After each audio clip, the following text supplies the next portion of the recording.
Good morning. Today is Saturday, the 21st of September, and we've had the first cut of the year. It was a surprise 50, surprise for us, but I guess not to a lot of people. So, Andy, what do you make of it, and what what shall we do with a Fed that's obviously going to be more dovish than we expected, even though the data is not really justifying the level of dovishness. Yeah, I think it's important to note that the front end of the yield curve, which is the most sensitive part of the Fed, obviously there was the very front of the curve was had about a 70% chance of going 50 basis points. And so it adjusted a tiny amount, a few basis points, basically, a few ticks. The longer part of the short end of the yield curve didn't care at all. And so the short end of the yield curve has already been pricing a Fed that is expected to cut a lot. And so they told us they're going to cut a lot. So in that way, there wasn't much news for the markets to digest. But the dot plot and then the press conference and then subsequently the Waller interview on CNBC all suggested a Fed that is highly confident that inflation has been tackled, is pretty highly confident, frankly, that the economy is okay. But two things are important to note. Their reaction to weakening jobs data, or based on Waller's interview, further weakening in inflation below target, is going to cause them to cut, but they are data dependent. So they're leaning to more cuts than they've shown, data dependent. And so the market didn't really move because it had already priced a Fed that is that way, which is leaning toward more cuts than is currently on their dot plot and is already in pricing. And so what does that mean? It means that one, they may or may not be right about the economy, and they're just like anybody else in terms of making those guesses. And two, they are pretty clear that they are going to significantly cut rates over the next 6 to 12 months. And what does that mean? Well, I think there's a school of thought that says the Fed is late to these cuts. The economy is much worse than the Fed thinks. And that's bad. That means we're going into a recession. That means that equities should sell off and bonds are a buy. That's not the school of thought we're in at all. We don't see that weakening data, and from the Fed's words and from the Fed's dot plots and from the Fed's anything they say and from the actual hard data, there's nothing to be afraid of that we're about to go into a imminent recession. My own personal opinion is we've been seeing market pricing and a significant easing in financial conditions since the inflation data in July. And that easing is working through the market and is now being supported by a Fed that's not going to stand in its way. And all of those things are supportive of the economy. And so, in synthesis of that, that's better for stocks and worse for long-term bonds. Yeah, I think it's very fair to say that unless the data is strong going forward, they're going to cut 25 in November and in December. If the data is weak, you can forget about 25s. They're going to do at least 50 on both occasions. So you're looking at a Fed funds rate, which at worst is going to be 425, unless the data is really strong, and could actually be, 375 by year end, and certainly down towards the 3% area sometime in 2025. Whether it's early 2025 or late 2025, we can argue about that. But, 100 basis points of cuts by the end of this year, if the data turns weak, is certainly not out of the question.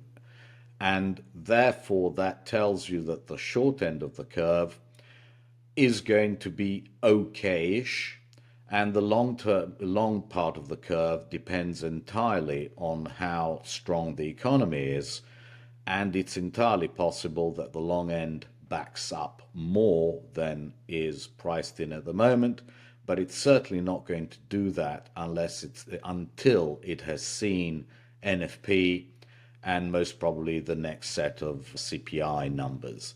So at the moment, we're in a period of uneasy stability, I would say. There should be some switching out of long-term bonds and into equities until we see some weak numbers. And then the whole thing could unravel and completely change. But for the time being, certainly we have a Fed put, i.e. the equity market is expecting the Fed to act very fast and very strongly on any kind of weak data, which protects the downside slightly in equities. Of course, if we go into recession, not much is going to be protected there. But that is the situation that we're in. I really can't see very much alternative to a situation in which equities have an uneasy stability all the way into the election. What do you think? I mean, I think the election is now going to be the bigger concern for the equity market rather than the economy itself. Yeah, I mean, I think we're both in agreement that the odds of a choppy market are high and the odds of a big move in one direction or another, and by the way, that would be bonds up, stocks down, or stocks up, bonds down, is pretty unlikely in the next, as you said, through the election. You only have one NFP and one inflation cycle before the next Fed meeting. They get the NFP the day before while they're meeting, and we have the election. But, October doesn't give a lot of grist. It certainly doesn't give what we mentioned is a surprisingly hot bit of data would obviously be bad for bonds and good for stocks, but it's not going to change the Fed.